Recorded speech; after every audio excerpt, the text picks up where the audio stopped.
ಮಾತು ಕೇಳೋರು ಯಾರೂ ಇಲ್ಲ ಆಗ್ಯಾರ. ಕಾಂಗ್ರೆಸ್ ಯುವರಾಜನ ಮಾತು ಕಾಂಗ್ರೆಸ್ ಒಳಗ ಅಷ್ಟ ನಡೀತೈತಿ ಅನ್ನೋದು ಈಗ ಅರ್ಥ ಆಗಿರ್ಬೇಕು.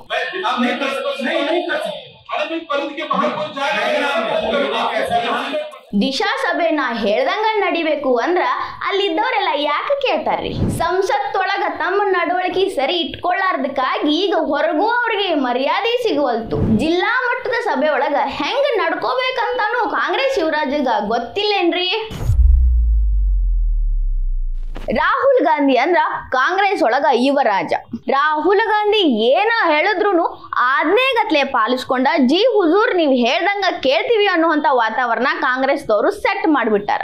ರಾಹುಲ್ ಗಾಂಧಿ ಅವ್ರಿಗೆ ಅದು ಏನಂತಾರಲ್ಲ ಮೈ ಗುಡ್ಬಿಟ್ಟೈತಿ. ನಾ ಏನ್ ಹೇಳಿದ್ರು ನಡೀತೈತಿ, ಸಿಸ್ಟಮ್ ಹಿಂಗ ಐತಿ ಅನ್ನೋದು ಒಂದವರ ಭ್ರಮೆ ಆಗ್ಬಿಟ್ಟೈತಿ. ಇದ ಭ್ರಮೆ ಒಳಗ ರಾಯ್ಬರೇಲಿಗೆ ಹೋಗಿದ್ರು ರಾಹುಲ್ ಗಾಂಧಿ ಅವರು. ದಿಶಾ ಸಭೆಗೆ ಹೋಗಿದ್ರು. ಅಲ್ಲಿ ಅವ್ರದ ನಡವಳಿಕೆ ಅವ್ರಿಗೆ ಉಲ್ಟಾ ಹೊಡೆದ್ ಬಿಟ್ಟೈತಿ. ಏನಪ್ಪಾ ಅಂದ್ರ ಇವರು ತಮ್ಮ ಮನಸ್ಸಿಗೆ ಬಂದಂಗ ಹಿಂಗ ಮಾಡೋನು ಹಂಗ ಮಾಡೋನು ಅಂತ ಹೇಳಾಕತ್ ಬಿಟ್ರು. ಆದ್ರ ಅಲ್ಲಿದ್ದವರು ಹಿಂಗ ನಡೆಯಂಗಿಲ್ರಿ ರಾಹುಲ್ ಗಾಂಧಿ ಅವರ, ನೀವ್ ಯಾವತ್ತಾರೆ ಸಂಸತ್ತೊಳಗ ಲೋಕಸಭಾ ಸ್ಪೀಕರ್ ಹೇಳೋದ್ನ ಕೇಳಿರೇನ್ರಿ? ಅವ್ರ ಮಾತುಗಳನ್ನ ಫಾಲೋ ಮಾಡಿರೇನ್ರಿ? ನಾವ್ ಯಾಕೆ ನಿಮ್ಮ ಮಾತು ಕೇಳಬೇಕು ಅಂತ ಕೇಳ್ಬಿಟ್ರು.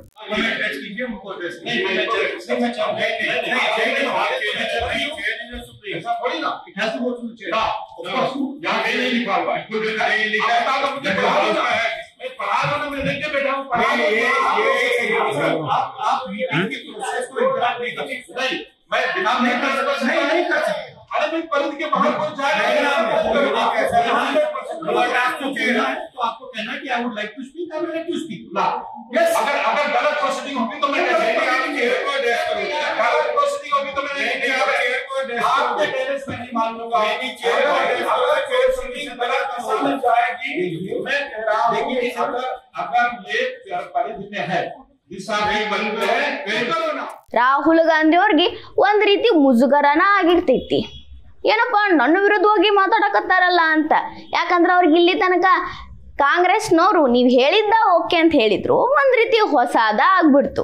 ರಾಹುಲ್ ಗಾಂಧಿ ಅವರ ನೀವ್ ಹೇಳ್ದಂಗ ಆಗಬೇಕು, ನಿಮ್ಮ ಅಜೆಂಡಾನ ನಡಿಬೇಕು ಅನ್ನಕ ಇದು ಕಾಂಗ್ರೆಸ್ ಪಕ್ಷ ಅಲ್ರಿ. ಮುಂದೆ ಕೂತಾರು ಕಾಂಗ್ರೆಸ್ ಕಾರ್ಯಕರ್ತರು, ಕಾಂಗ್ರೆಸ್ ಅನ್ನೇ ಜೀವ ಅನ್ಕೊಂಡು ನಂಬ್ಕೊಂಡು ಬಂದವರು ಇಲ್ಲ. ಅಲ್ಲಿ ಎಲ್ಲರೂ ಇರ್ತಾರ. ಪಂಚಾಯತಿಯಿಂದ ಪಾರ್ಲಿಮೆಂಟ್ ತನಕ ಎಲ್ಲಾ ಜನಪ್ರತಿನಿಧಿಗಳು ಇರ್ತಾರ. ಅಲ್ಲಿ ಎಲ್ಲರೂ ಏನೇನ್ ಹೇಳ್ತಾರ ಅಭಿಪ್ರಾಯ ಕೇಳ್ಕೊಂಡು ಚರ್ಚೆ ಮಾಡಿ ಒಂದು ನಿರ್ಧಾರಕ್ಕೆ ಬರಬೇಕು. ಆದ್ರ ರಾಹುಲ್ ಗಾಂಧಿ ಅವ್ರು ಏನು ಮಾಡಿದ್ರು ಅಂತಂದ್ರ ಒಂದು 3 ಪೇಜ್ ಬರ್ಕೊಂಡ ಒಂದು ತಂಡ ಕರ್ಕೊಂಡ ಬಂದು ಕುಂತಿದ್ರು. ಆ 3 ಪೇಜ್ ಒಳಗೆ ಏನೇನಿತ್ತೋ ಅದೇ ರೀತಿ ಆಗಬೇಕು ಅಂತ ಹೇಳಿದ್ರಂತ. ಇವರು ತಂಡ ಏನು ಬಂದಿತ್ತಲ್ಲ ಅದು ಓಕೆ ಓಕೆ ಅನ್ನಕತ್ತಿತ್ತಂತ. ಆದ್ರ ಅದು ದಿಶಾ ಮಾರ್ಗಸೂಚಿಯಿಂದ ಹೊರಗಿತ್ತು ಅಂತ UP ಸಚಿವ ದಿನೇಶ್ ಪ್ರತಾಪ್ ಅವರು ಇದನ್ನ ಬೇಡ ನಾವು ಒಪ್ಕೊಳಂಗಿಲ್ಲ ಅಂತ ಮೊಕ್ಕಕ್ಕೆ ಹೊಡೆದಂಗೆ ಹೇಳಿದ್ರು. ನೀವು ಪಾರ್ಲಿಮೆಂಟ್ ಒಳಗ ಸ್ಪೀಕರ್ ಮಾತಾ ಕೇಳಂಗಿಲ್ಲ, ನಾವ್ಯಾಕೆ ನಿಮ್ಮ ಮಾತು ಕೇಳಬೇಕು ಅಂತ ಹೇಳಿದವರು ಇವ್ರ. ಈ ದಿಶಾ ಸಭೆ ಏನೈತಲ್ರಿ ಪ್ರಗತಿ ಪರಿಶೀಲನಾ ಸಭೆ. ಇದ್ರೊಳಗ ಸೆಂಟ್ರಲ್ ಗೌರ್ಮೆಂಟ್ ಇಂದ ಸ್ಟೇಟ್ ಗೌರ್ಮೆಂಟ್ ಒಳಗ ಹೆಂಗೆಲ್ಲ ಕೋಆರ್ಡಿನೇಟ್ ಮಾಡ್ಕೊಂಡು ಕೆಲಸ ಮಾಡಬೇಕು ಅಂತ ಚರ್ಚೆ ಮಾಡಿ ಅಧಿಕಾರಿಗಳಿಗೆ ಸೂಚನೆ ನೀಡೋ ಕೆಲಸ ಆಗ್ತೈತಿ. ಅದಕ್ಕೆ ಪ್ರತಿಯೊಬ್ಬರ ಅಭಿಪ್ರಾಯನೂ ತಗೋಬೇಕಾಗ್ತೈತಿ. ನಾ ಹೇಳಿದ್ದ ಆಗಬೇಕು, ನಾ ಮಾಡಿದ್ದ ಆಗಬೇಕು ಅಂದ್ರೆ ಯಾರು ಒಪ್ಕೊಳಂಗಿಲ್ರಿ. ಹಿಂಗಾಗಿ ರಾಹುಲ್ ಗಾಂಧಿ ಅವ್ರಿಗೆ ಎಲ್ಲಿ ವಿರೋಧ ವ್ಯಕ್ತ ಆಯ್ತು. ಈಗ ಏನ್ ಮಾಡ್ಬೇಕು, ಮತ್ತೆ ಮುಜುಗರ ಅಂತೂ ಆಗೇ ಬಿಟ್ಟೈತಿ. ಡೈರೆಕ್ಟ್ ಮಾರಿಗೆ ಹೊಡೆದಂಗೆ ಹೇಳಿಬಿಟ್ಟಾರ ರಾಹುಲ್ ಗಾಂಧಿ ಅವರು. ಕಾಂಗ್ರೆಸ್ ಯುವರಾಜಾಗ ಒಂದ್ ರೀತಿ ತಾವು ಮಾಡಿದ ತಮಗ ಉಲ್ಟಾ ಹೊಡೆದ ಬಿಟ್ಟೈತಿ.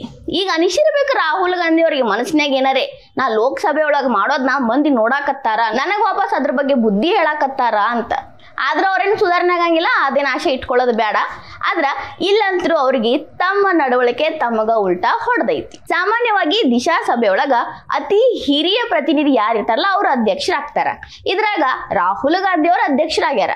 ಬ್ಯಾರೆದವ್ರು ಇಲ್ಲ ಅಂತ ಏನ್ ಇರ್ಲಿಕ್ಕಿಲ್ಲ, ಆದ್ರೆ ಇವ್ರು ಅದಾರ. ಈಗ ಸದ್ಯಕ್ಕ ಇವ್ರು ಹೇಳ್ದಂಗೆ ಕೇಳಬೇಕು ಓಕೆ, ಬಟ್ ಎಲ್ಲಾರ ಅಭಿಪ್ರಾಯ ಕೇಳ್ಕೊಂಡು ಇವ್ರು ಹೇಳ್ಬೇಕಲ್ರಿ. ಯಾರ್ದೂ ಕೇಳಲ್ದ ಬಂದು ಕುತ್ತುಗುಪ್ಲೆ ನಂದ ನಡಿತೈತಿ ಅಂದ್ರ ಅದಾಗಂಗಿಲ್ಲ ಅನ್ನೋದು ರಾಹುಲ್ ಗಾಂಧಿ ಅವ್ರಿಗೆ ಗೊತ್ತಾಗಿರ್ತೈತಿ. ಮೇ ಬಿ ನೆಕ್ಸ್ಟ್ 3 ಪೇಜ್ ಬರ್ಕೊಂಡು ಬರಂಗಿಲ್ಲ ಅಂತ ಅನ್ಕೋಬಹುದು. ಇಷ್ಟೆಲ್ಲ ಆದ್ಮೇಲೆ ರಾಹುಲ್ ಗಾಂಧಿ ಅವ್ರ ತಲೆ ಒಳಗಿದ್ದ ಭ್ರಮೆ ದೂರ ಆಗೈತಿ ಅಂತ ಅನ್ಕೋಬಹುದೇನೋ ಅನ್ಸುತ್ತ.